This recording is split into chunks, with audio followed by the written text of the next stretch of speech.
Olá, o programa Ponto de Encontro está entrando no ar. Via de regra, os filhotes de animais conquistam já no primeiro momento crianças, jovens e adultos. O aspecto frágil e doce dos bichos são características mais que suficientes de empatia. Mas adquirir ou adotar um animal exige muito mais do tutor. A posse responsável de animais é o tema do programa de hoje. Antes de darmos início à nossa conversa, você vai acompanhar alguns dados da Associação dos Amigos dos Animais de Campinas e entender as consequências do abandono de animais. Vamos lá? Campinas é a terceira cidade brasileira em número de animais por domicílio. Segundo o IBGE, há aproximadamente 15 mil animais em situação de abandono na cidade. Em função desse grande número, é que surgem associações como a dos Amigos dos Animais de Campinas. Com 30 anos de existência, está situada em uma área de 100 mil metros quadrados, mas ocupa 40 mil deles. Vivem no local quase 2 mil cães, 1.000 gatos e outros animais como coelhos, cavalos e pássaros. A associação gasta R$ 65 mil por mês com funcionários, ração, medicamentos e administração. São 14 toneladas de ração por mês e 10 mil litros de água por dia. As nossas convidadas para o programa de hoje estão aqui: Nícia Beatriz Cruz Barduque Barbim, professora da Faculdade de Biologia da PUC Campinas, e Michele Dias, voluntária da Associação Amigos dos Animais de Campinas. Eu gostaria de agradecer a participação de vocês terem vindo aqui. E essa quantidade de animais abandonados, 15 mil, já caracteriza uma situação de posse irresponsável na cidade de Campinas? Oi, Leila. Oi. Agradecendo o convite. É uma questão muito séria, né, que a gente tem que debater, isso é muito importante. E eu acredito que sim, já caracteriza uma situação típica de grandes cidades moderna, né? Campinas é uma cidade enorme, muito moderna, e está trazendo esses problemas, está amplificando esses problemas, principalmente ao respeito aos animais.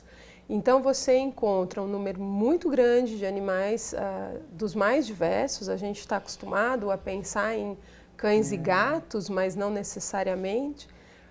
Nas ruas e necessitando de trabalhos como o da ONG, que faz esse trabalho há muito tempo, e que a gente possa pensar nesse assunto e tratar essa posse e refletir antes de ter um animal, né? De comprar um animal, de adotar um animal, que é uma coisa que tem que ser muito pensada dentro de casa, né?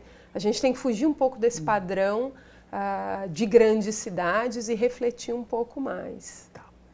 Michele, qual que é a sua avaliação desses 15 mil animais em situação de abandono na cidade? Olha, é um reflexo péssimo, né? Tem até um dado de uma ONG mundial, da WSPA, que no mundo são 500 milhões de animais no mundo, de cães, desculpe, e 75% estão nas ruas. Então, é um trabalho, para ver resultado, é um trabalho de ONG com o Estado, de conscientização, de posse responsável, de esterilização. Então, é um trabalho de grande porte, né, para ver resultado. Tá. Quais seriam, o que as pessoas têm que pensar ou têm que avaliar quando for adotar ou adquirir um animal de estimação? Ela tem que pensar que que é um ser vivo. Não é um objeto de consumo, não é uma coisa que você vai poder se livrar a hora que você não quiser mais. É um ser vivo que você tem que pensar em vários quesitos. Você vai ter gasto, então o quesito financeiro ele tem que ser conversado, porque e não é o gasto do enfeite. É o gasto da necessidade do animal, né? Você tem que dar vacina, você tem que alimentar, você tem que cuidar desse animal de uma forma muito responsável. Você tem que pensar que é uma vida e que tem um grande tempo de vida.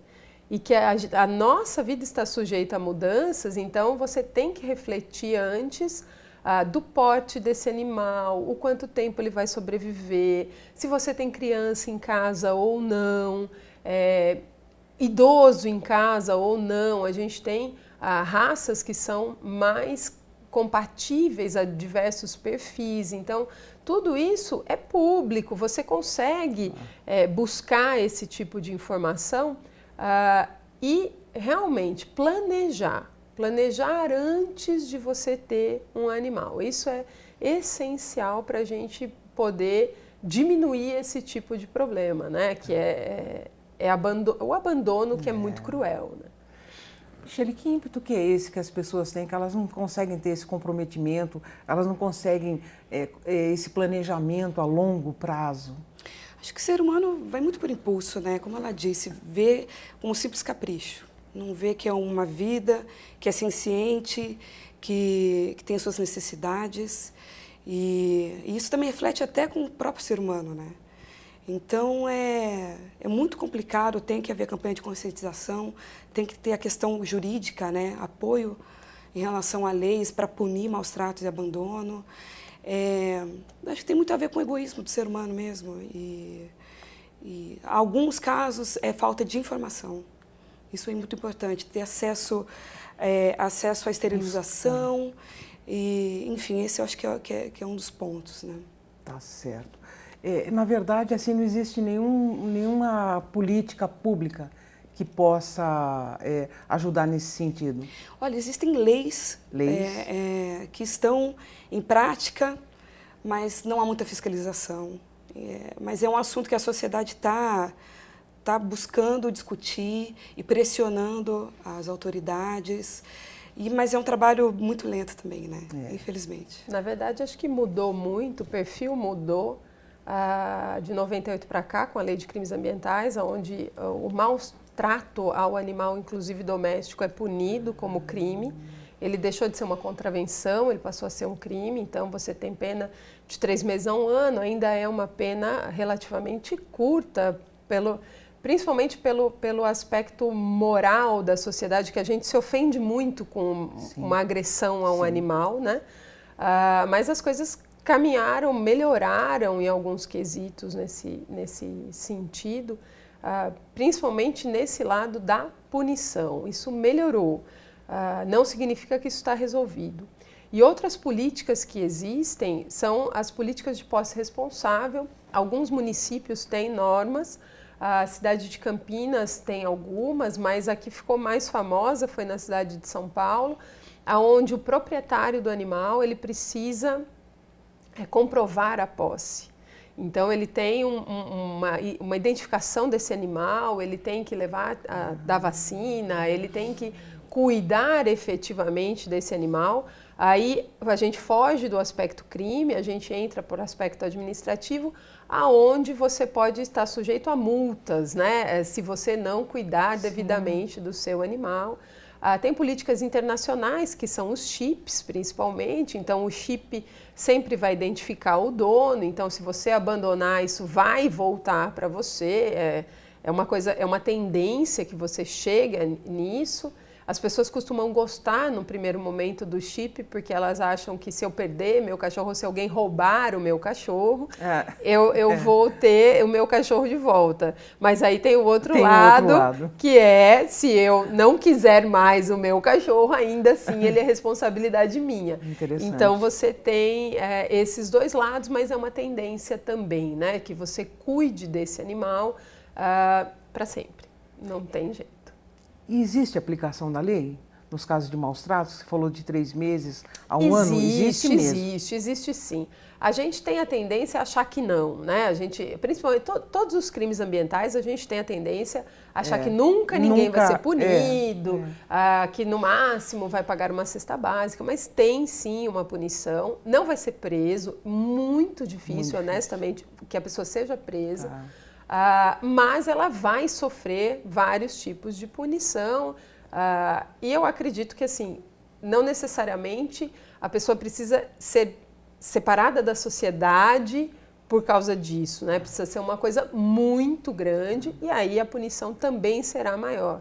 Mas para a maioria dos casos, a pequena punição já serviria como uma medida, inclusive educacional, né? Que você aprenda que esse tipo de coisa não pode ser feito, não é aceito. Né? A sociedade não aceita. O crime é algo que a sociedade não aceita. Então, você tendo essa punição, você vai mostrar que aquela conduta está incorreta e, quem sabe, as pessoas começam a se responsabilizar um pouquinho mais. Mas se pensar antes de adotar ou de comprar, ajuda bastante. É verdade. Michele, a professora lembrou bem que é a questão que não são só cães e gatos, e tem uma outra questão que é dos modismos, né? Dos bichos da moda. Que bichos são esses? Em que períodos? Como é que Olha, isso cresce? Recentemente teve o furão, a gente até comentou. Cobras, você comentou piton, também, né? A piton, que as pessoas conhecem um animalzinho pequenininho, vê a responsabilidade que é, que normalmente é animal selvagem, né? Às vezes até de fora do país, e soltam em bosques, em outros lugares, né? Que não são adequados para esses animais. E que provavelmente não vão sobreviver. Provavelmente não. A questão da Páscoa também. Coelho, eu acho exatamente. Né? Na verdade, o ser humano ele é muito temporal nesse sentido. Ele tende a ir por moda, por questões de filmes, adotam animais ou compram animais na época de Natal para agradar filho, em seguida, quando vai viajar, eles abandonam. Então, sempre as pessoas seguem um impulso e não pensam na responsabilidade mesmo, né? Na necessidade do animal. Esse animal precisa desse ser humano para sobreviver, né? Com certeza. As pessoas não pensam nisso. O consumo imediato, né? Exatamente. Você diria que é resolver aquele gosto. Eu olhei, quis, comprei, né? Fui movido pelo imediatismo. Pegou uma bolsa, Levei uma bolsa da moda. Uma bolsa, comprei mas não é um animal que vai viver uma média de 15 anos. 15 anos. A média de cães e gatos são 15 anos. Então, você tem que fazer uma conta aí muito grande, né? Uma responsabilidade. É lógico, é uma relação de amor. A gente tem um afeto com os animais, que é uma coisa muito grande.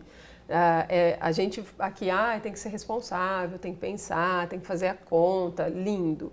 Mas é uma relação de amor, é uma relação de afeto, e isso que é o que move a gente estar sempre tão perto desses animais. A gente, né, vira membro da família. Não tem quem não chora quando o nosso bichinho morre, né? Qualquer que seja ele, com o tempo de vida que ele tiver. Mas tem que ser uma coisa racional. A gente tem que refletir antes e fazer as escolhas. Você vai viajar no Natal? Não vai? Tem as férias. Quem vai ficar com esse animal? Quem vai... O coelho, eu vou dar na Páscoa. Ai, que lindo! É um coelho na Páscoa, filhotinho, vai enfeitar a minha casa e vai trazer o ovinho. E depois? Exatamente. O que você vai fazer com ele? Descartar, né? Não é descartável. Não é o ovo de Páscoa que, se você não comeu e ele venceu, você joga no lixo. Não dá, não tem como. Eu vou pedir licença para vocês agora um instantinho para a gente acompanhar uma reportagem. É do Alessandro Azevedo, que mostra a história de abandono e adoção de 2 cães. Vamos lá? Geralmente, quando o bichinho de estimação passa a fazer parte de uma família, ele chega pequeno e precisando de muita atenção.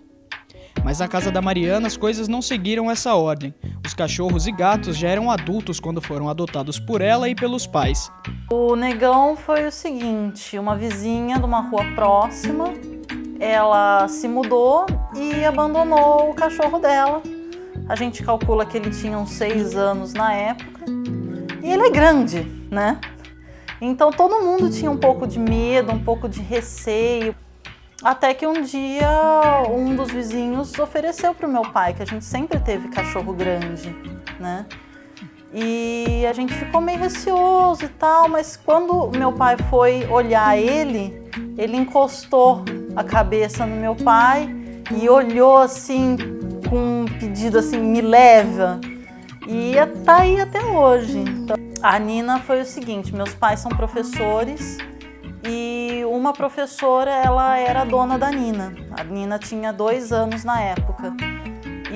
Só que o muro da casa dessa professora era muito baixo, então ela podia pular e fugir. Então ela tinha que ficar presa o dia inteiro.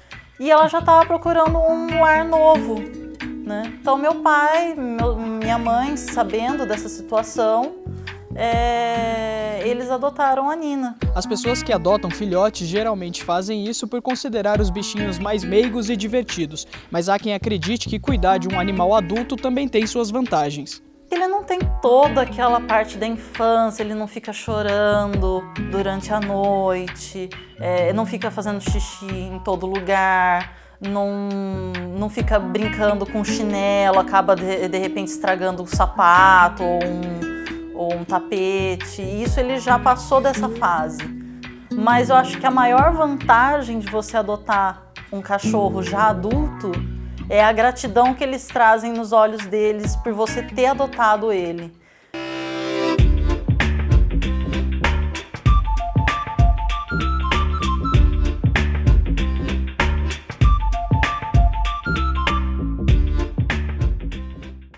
Olha só, um desses cães daí, a família mudou e largou o cão na residência, sem ninguém. São situações muito comuns? Sim, eu sou voluntária da associação faz 10 anos já. E a gente tem sempre casos de abandonos bárbaros. Inclusive que o animal chega a óbito por fome. Nossa. Eles abandonam nos apartamentos, nas casas. E alguns casos simplesmente abrem o portão e abandonam na rua, né? Então é uma coisa muito constante. As crias indesejadas também são um problema. As pessoas, ao invés de esterilizar os animais, deixa procriar, não sabe o que fazer com aqueles 6, 7, 8 filhotes, abandonam em praça, joga no lixo, literalmente joga no lixo. Então, aí tem essa questão que a gente comentou do jurídica, né? Tem que haver a pressão da polícia, enfim, de punir nesses casos. Porque a pessoa, às vezes, ela pensa, eu vou deixar o animalzinho numa pet shop, alguém vai resolver o problema. Você só está passando o problema para outra pessoa, né? Sim. E o gasto e a responsabilidade por outra pessoa. Às vezes a pessoa mata, literalmente. Ela como eu comentei, joga no lixo, enfim, tem várias questões. Vocês já devem ter presenciado situações horrorosas. Absurdas. Absurdas sim, mesmo. Sim. Fica difícil acreditar que o ser humano fez aquilo. Exatamente. A gente conta, às vezes, alguns casos, as pessoas não acreditam que isso acontece, mas acontece. Acontece. Acontece. Ou seja, parece que é inerente do ser humano mesmo, não é, professora? Essa falta de consequência de... A gente é muito imediatista, né? A gente gosta do imediato. Se o ser humano é capaz de violências, de atrocidades contra outros seres humanos, que é uma das coisas mais incompreensíveis em situações normais, com o animal a gente tem historicamente uma relação muito interessante, né? Alguns animais eles evoluíram junto ao homem, é uma relação muito íntima, muito próxima. O cavalo, o cachorro, são animais já há muito tempo que acompanham o homem. Então a gente tem essa relação muito forte. Aí se a gente é capaz de violências contra pessoas, a gente é capaz de atrocidades e de violência contra os animais. Às vezes por intenção, a gente sabe de casos proposital e tem inúmeros vídeos na internet que são umas coisas que chocam. E tem outras situações que não são falta de opção. A pessoa não programou aquilo, teve mudanças na vida e às vezes não sabe o que fazer naquela situação. Então também procurar a informação e procurar a ajuda das ONGs, do poder público, de quem possa trazer essa informação. Trazer alguma solução, né? Eu vou mudar. Um fenômeno que a gente tem na universidade, a meninada vem e está sozinha. Nossa. E acaba adotando um animal. É uma pessoa boa, de bom coração, sim, ama aquele animal, mas em determinado prazo ele vai voltar para casa. E a situação de vida dele aqui E às vezes ele não vai levar aquele animal para casa. Então ele estava na esperança de que alguém continuasse com aquilo. Então não é má fé, não é maldade. É claro que existem os casos de maldade. Aí é fora do padrão e aí tem que ser tratado mesmo, né? Rigorosamente. Mas a maioria dos casos é falta de informação, é falta de opção. A pessoa, às vezes, nem não sabia que o animal estava prenho, que ia ter cria, e aí depois não sabe o que fazer. Fala, eu dou para o vizinho, mas às vezes é difícil achar 8 vizinhos que querem um animal, né? Então, também procurar ajuda nessas situações, porque as ONGs fazem bons trabalhos, tem, né, tantas associações de pessoas de boa fé que estão trabalhando. Mas que não dá conta, né? Não dá conta. Simplesmente sobrecarrega. Vocês não têm... Não tem dinheiro, não tem pessoal. A ONG não tem ajuda nenhuma? Do Estado, não. Não, né? Nós recebemos ajudas de voluntários e de pessoas interessadas na causa. Tá. Né? Aí a gente consegue funcionar. Tá. Aí vocês têm gastos com tudo aquilo que eu já coloquei na... Sim. Nós já colocamos no início do programa. A associação está há 30 anos, né? Estamos com mais de 2.000 animais.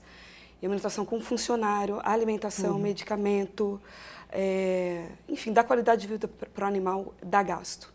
Então, atualmente, nós estamos com 200 contribuintes, a média de R$20. A gente precisa de mais. A gente realiza eventos, rifas, venda de camiseta, bazar. E a gente está sempre atrás das pessoas, vamos ajudar as pessoas que simpatizam com a causa, né? Então, a gente vai levando as coisas assim. Que nem essa situação da reportagem, igual a professora falou, de buscar informação. A ONG, se ligar lá, vocês orientam? Vocês têm como dar encaminhamento? Eu não digo assim, pegar mais um animal. Sim. Olha, hoje em dia, a informação está bem mais acessível. Internet e jornais. É claro que você procurar uma ONG, ela vai te orientar. Tá. Na pior das hipóteses, a gente orienta. Do que largar o animal lá dentro de casa. Infelizmente, as pessoas nos procuram para, olha, resolve o meu problema. Para passar o problema para frente. Né? É só isso. A gente, às vezes, recebe ligação e fala assim, ó, se você não vier buscar, vou largar ele aqui. Aí, os voluntários são sensíveis com o animal e muitas vezes a gente acaba indo resgatar. Mas já está superlotado então. E a gente está tentando dar uma qualidade de vida para os animais que estão lá. Tá, com certeza, é verdade. E quais as vantagens e desvantagens de se pegar um animal adotado? Olha, eu falo que a essência é o amor, né? Tanto de raça, né? Tanto sem raça definida, a compra. A questão do animal, adotar um animal, esse animal ele já veio da rua, ele já veio de abandono. Né? Você vai estar salvando, literalmente você vai estar salvando a vida dele. Tá. E ele vai responder da mesma maneira que o animal de raça. Né? As características são parecidas, né? Eles são companheiros e é o que a gente sempre indica, inclusive para reduzir, inclusive para a gente poder ajudar outros animais que são abandonados. A gente só consegue resgatar mais se a gente doar esses animais. Sim. Né? E quando a gente doa, a gente fala sobre castração, que é essencial, porque senão esse problema não reduz. Não reduz. Nunca vai reduzir. Inclusive, às vezes a pessoa tem um animal de raça, se ela cruza com um animal sem raça definida, a pessoa não consegue vender ou não consegue interessados. Ela passa para a ONG. Cada um desses filhotes, se não forem esterilizados, eles vão dar mais filhotes. É por isso que está com esse número de 15.000 em Campinas, né? Então é um trabalho, eu vejo a questão de adotar um animal de gratidão, eles são muito gratos, né? E ajuda a gente a poder resgatar mais animais. Tá certo. Né? Professor, outro aspecto que eu gostaria assim, de salientar um pouco mais aqui é que para as pessoas ficarem atentas que os animais, quando for adquirir, não no caso da adoção, mas quando for adquirir, para a questão do tamanho, a característica do animal. Na verdade, é uma escolha, de novo a gente volta no consciente, no racional, né?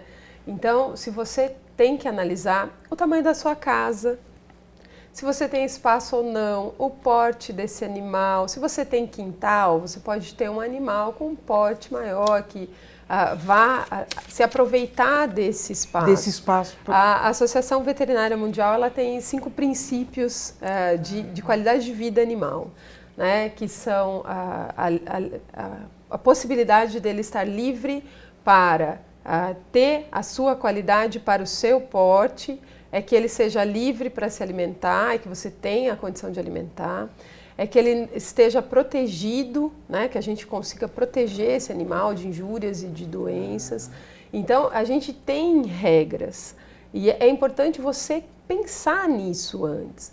Pensar, se você tem criança, tem algumas características de raça, isso pode ser também passado para os sem raça definida. Então, a gente consegue ter a ideia de algumas características daquele animal, se ele vai se adaptar a ter com criança, se ele não se adapta à criança, se ele é brincalhão, se ele não é brincalhão, se ele é barulhento, se ele não é barulhento. Tem animais que latem, aqui eu estou falando mais de cachorros, mas assim, né, o gato ele é mais independente. Não significa que você não vá cuidar do seu gato, né? Ele é sua responsabilidade, o gato não pode sair por aí e gerar problemas para os vizinhos e para os síndicos, isso é uma coisa que tem que ficar clara. Mas você tem que pensar que é um animal que vai estar com você por muitos anos e ele tem que fazer parte da sua família. Então, tem idoso, tem animal que é companhia, né? Que vai ficar ali do lado assistindo novela e para ele tá tudo bem, ele tá ali, tem alguém do lado, tá cuidando, ele é tranquilo. Tem outros animais que se ficarem ali sentados assistindo novela vão ficar estressadíssimos e à noite vão avisar o mundo que eles estão estressados latindo. Então, tem que ser uma escolha. E essas informações, Leila, elas são tão disponíveis hoje. Pois é. Né? Você é o Dr. Google, nosso amigo, né? A gente coloca lá raça para criança e vem lá todos os tipos de raças mais indicadas para criança, raças para áreas pequenas, tá tudo ali, essa informação. Elas são boas informações. Na internet a gente sempre tem que tomar cuidado com a qualidade da informação, mas esse tipo de informação é uma informação já bastante notória, simples de ser encontrada, é lógico que é amor, né? Mas a gente já encaminhando o amor para a raça certa, facilita bastante a vida de todo mundo. Não dá para colocar um animal de grande porte num apartamento pequeno, porque você vai trazer falta de qualidade de vida para o animal e também para você, porque você vai ter problema com o vizinho, você vai ter problema com o síndico, você vai ter problemas. Mas a minha paixão é o animal, que ótimo, mas você tem que saber aonde você está na sociedade também, né? Então a gente precisa desse tipo de reflexão antes de novo, né? Antes daquele estalo de paixão pelo animal, que é ótimo, diga-se de passagem, mas que a gente saiba fazer isso para evitar esses problemas. Outra coisa que é importante e tem que ser pensada é a política pública de esterilização de animais, né? Para evitar esse crescimento exponencial, né? Para que a gente pare esse problema, ou pelo menos diminua esse problema, porque essas espécies não vão mais se reproduzir, vão estar mais controladas. Sob controle. Michele, eu gostaria que se passasse os serviços dados da associação.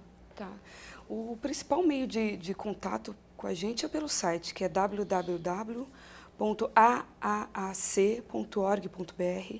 Lá tem um e-mail, tem as informações sobre a ONG. O Facebook é um caminho também muito bom para a gente, que ajuda a gente a divulgar. Também a Associação Amigos dos Animais de Campinas, só entrar lá, curtir, entrar em contato com a gente, saber sobre os nossos eventos e como colaborar. Tá certo. Eu gostaria de passar também o telefone da Delegacia de Proteção Animal e do Meio Ambiente daqui de Campinas, para alguma situação irregular, de maus tratos. O fone é 3254-2633. Professora Anícia, Michele, eu gostaria de agradecer a participação de vocês e a contribuição para esse nosso tema. Eu que agradeço. Obrigada. Obrigada. E a gente fica por aqui. Até o nosso próximo encontro. Até lá!